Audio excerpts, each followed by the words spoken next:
Hello, কি অবস্থা সবার? কেমন আছো? আশা করি ভালো আছো। তো চলে আসলাম ছোট্ট আরেকটি মিনি ব্লগ নিয়ে। তো গাইস, আজকে হচ্ছে আমাদের বাড়িতে গেস্ট আসবে এবং গেস্ট কারা আসবে সেটা জানতে হলে আমার পুরো ব্লগটি দেখতে হবে। তাহলে চলো ব্লগটা স্টার্ট করা যাক। এদিকে আমার মা গেস্টদের জন্য চিকেন ফ্রাই ভাজতেছে। নামাইছো? এই তো দেখেন গরম গরম চিকেন ফ্রাই। তো গাইস, আমাদের গেস্ট চলে আসছে। তো এখন আমি যাচ্ছি আমাদের গেস্টদের রিসিভ করার জন্য। তাহলে চলো যাই আমার সাথে।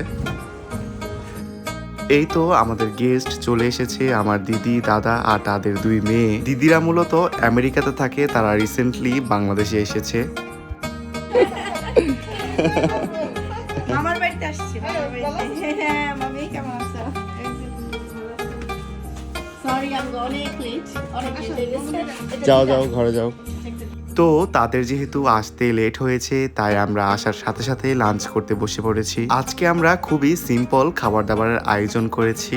খাবারের মেনুতে ছিল চিকেন ফ্রাই, মাংস দিয়ে ভুনা, সাথে ছিল চ্যাপার ভর্তা, শিমের ভর্তা, লাউ দিয়ে মাছের তরকারি আর তার সাথে সালাড।